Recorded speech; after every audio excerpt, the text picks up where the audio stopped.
আপনারা দেখছেন ধর্মযুদ্ধ 2024। আজ উত্তরবঙ্গের 3টি আসন কোচবিহার, আলিপুরদুয়ার, জলপাইগুড়ি, এই 3টি লোকসভা আসনে নির্বাচন চলছে আর মাত্র কিছুক্ষণ বাকি নির্বাচন প্রক্রিয়া শেষ হতে। আমরা সর্বশেষ যে আপডেট তা নেব। কোচবিহারে রয়েছেন আমাদের বিশেষ প্রতিনিধি দীপ্তিমান ভট্টাচার্য। সরাসরি চলে যাব দীপ্তিমানের কাছে। দীপ্তিমান, সকাল থেকে তুমি নির্বাচনের সঙ্গে যুক্ত রয়েছো, কোচবিহারের বিভিন্ন জায়গায় ঘুরলে কেমন হচ্ছে নির্বাচন, কতটা শান্তিপূর্ণ? বিভিন্ন বিক্ষিপ্ত অশান্তির অভিযোগও এসেছে, তুমি কেমন দেখলে নির্বাচনকে? একেবারে দেখো, যে 7টা বিধানসভা নিয়ে এই কুচবিহার লোকসভা কেন্দ্র, এই 7টা বিধানসভার মধ্যে দিনহাটা, সেতাই আর মাথাভাঙা, এই 3টে বাদ দিলে, আর কোচবিহার দক্ষিণ, এই 4টে বাদ দিলে কিন্তু আর কোনো জায়গায় সেরকমভাবে কিন্তু সেরকম কোনো অশান্তির খবর কিন্তু আসেনি। পাশাপাশি এই 4টে বিধানসভা কেন্দ্রের মধ্যে কিন্তু দিনহাটায় আমরা দেখেছি যে কিছুক্ষণ আগেও কিন্তু সেখানে অশান্তি ছিল।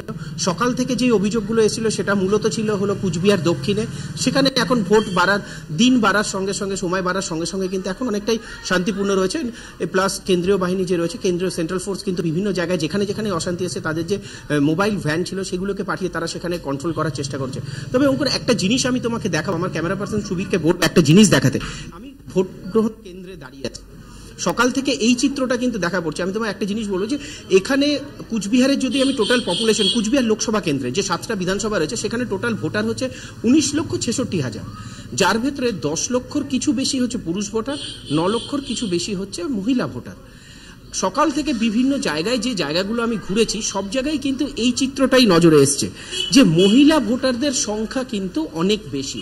দেখো এখনো যে লাইন রয়েছে, পুরুষ ভোটার কিন্তু হাতে গোনা বলা যাচ্ছে যে 5 থেকে 6 জন রয়েছে, কিন্তু মহিলা ভোটারদের লাইন কিন্তু তার বেঁকে কিন্তু অনেকটা দূর চলে গেছে। এই মহিলা ভোটাররা কিন্তু, আমি সকালবেলাও যখন বেশ কয়েকটি বুথে গেছি, বেশ কয়েকটি বুথে যখন আমি সেই ঘুরেছি এবং দেখেছি, সেখানে কিন্তু এই একই চিত্র চোখে পড়েছে যে মহিলা ভোটাররা কিন্তু বেশি বেড়েছে, সকালের দিকে বেরিয়েছে। হয়তো এমনও হতে পারে দুপুরবেলার দিকে যে অনেক সময় আমরা ভেবে থাকি যে গরম রয়েছে, কিন্তু এখানকার ওয়েদারটা আজকে কিন্তু সেরকম গরম ছিল না। সেক্ষেত্রে কিন্তু দুপুরের দিকেও আমরা দেখেছি কিন্তু ভোট গ্রহণ কেন্দ্রে কিন্তু লাইন ছিল। এবং এখন যখন শেষের দিকে কিন্তু বলা যেতে পারে স্লগ ওভারের ব্যাটিং চলছে এখন, এই স্লগ ওভারটা কিন্তু খুব ইম্পর্টেন্ট। এই স্লগ ওভারে কিন্তু যখন দেখছি আমরা, স্লগ ওভারে কিন্তু মহিলা ভোটারদের সংখ্যা কিন্তু প্রচণ্ড বেশি। তোমার সাথে কথা বলছি, আশেপাশে দিয়ে দেখছি শুধু মহিলারা আসছেন ভোট দিতে। অর্থাৎ এই যে মহিলা ভোটারের টার্ন আউট প্রায় 9,50% কাছাকাছি বলা যেতে পারে যে মহিলা ভোটার রয়েছে। এইটা কিন্তু মনে হচ্ছে এবারের কিন্তু এই কুচবিহার লোকসভা কেন্দ্রের কিন্তু একটা টার্নিং পয়েন্ট হতে পারে এবং ভোটের কিন্তু একটা বড় একটা ব্যবধান গড়ে দিতে পারে এই মহিলা ভোটাররাই। অঙ্কুর, দীপ্তিমান, আমি আশিস দা বলছিলাম, আশিস চ্যাটার্জি। আচ্ছা, তুমি তো বুথে বুথে ঘুরছো সকাল থেকে, এখন ভোটের প্রায় শেষের দিকে, কিন্তু আরো কিছুক্ষণ ভোট বাকি আছে। কিরকম লাইন আছে বলে এখনো মনে হয়? অর্থাৎ ভোটের যে নির্ধারিত সময় সেটা পার হয়ে যাওয়ার পরেও কি লাইন থাকবে বলে মনে হয়? সেক্ষেত্রে কি গতবারে যেরকম পার্সেন্টেজ হয়েছিল ভোটের, সেই পার্সেন্টেজ ধরে ফেলবে বা সেটা ছাড়িয়ে যাওয়ার সম্ভাবনা আছে? কি মনে হচ্ছে? দেখুন, 4টে পর্যন্ত যা ভোট হয়েছে সেখানে কিন্তু প্রায় 73 থেকে 75% কিন্তু ভোট হয়ে গেছে, ভোট পোলিং হয়েছে 73 থেকে 75%। কুচবিহারে প্রায় 75% কাছাকাছি হয়েছে। অন্য আলিপুরদুয়ার এবং জলপাইগুড়িও যদি দেখি 76, 77 এরকম ভাবেই কিন্তু ভোট গ্রহণ কেন্দ্র ভোট পড়েছে, পোলিং পড়েছে।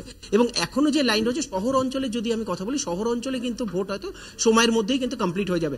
লম্বা লাইন রয়েছে, মেয়েদের লাইনটা বড় রয়েছে ছেলেদের তুলনায়। মহিলাদের লাইনটা কিন্তু এই বড় পড়াতে মহিলাদের লাইনটাই কিন্তু কন্টিনিউ চলছে প্রত্যেকটা ভোট কেন্দ্রে। গ্রামের দিকের ক্ষেত্রে কিন্তু আমি যদি বলি সিতাইয়ের ক্ষেত্রে, সিতাইয়ে কিন্তু আমি যখন কথা বললাম ওখানকার লোকেদের সঙ্গে, বা আমি যখন এখানকার ডিএম এর সঙ্গে কথা বললাম, তারা কিন্তু বলছেন যে সিতাই, দিনহাটা এবং মাথাভাঙা এরকম কয়েকটা জায়গায় কিন্তু হয়তো ভোট সময় পার হয়ে যাওয়ার পরও কয়েকটা কেন্দ্রে, ভোট কেন্দ্রে কিন্তু ভোট হতে পারে, পোলিং স্টেশনগুলোতে ভোট হতে পারে বলেই মনে করা হচ্ছে সেই জায়গাগুলোতে। এবং সেক্ষেত্রে সেই জায়গাগুলোর জন্য কিন্তু আলাদাভাবে প্রিপারেশন নেওয়া হচ্ছে। একটা বিষয় জানতে চাইবো, মুখ্যমন্ত্রী মমতা বন্দ্যোপাধ্যায় বলেছেন কেন্দ্রীয় বাহিনী দিয়ে কোচবিহারের নির্বাচন হচ্ছে, ফলে কেন্দ্রীয় বাহিনীর ভূমিকা বা রাজ্য পুলিশের ভূমিকা কিরকম দেখলে আজকে সারাদিনে? দেখো, কেন্দ্রীয় বাহিনীর ভূমিকা, কেন্দ্রীয় বাহিনী যেরকম বুথের বাইরে রয়েছে তারা লাইন মেনটেন করার, তারা কিন্তু লাইন মেনটেন করছেন, সব জায়গায় যাচ্ছেন। অতি সক্রিয়তা যেটা বলা যায়, যে সেই অতি সক্রিয়তা কিন্তু কয়েকটি জায়গায় যেরকম তারা বাইরে লাইন মেনটেন করা, লাইনের থেকে বের করে দেওয়া, বা লাইনে যারা অত্যাধিকভাবে চেকিং করা, অনেক আছে যেগুলো গ্রামের ক্ষেত্রে থাকে। গ্রামীণ এলাকায় কিন্তু এর একটা প্রভাব পড়ে, যে লোকেদের একটা আতঙ্ক চলে আসে যে তারা আসছে, কিভাবে কি হবে, সেক্ষেত্রে সেটার একটা আলাদা প্রভাব।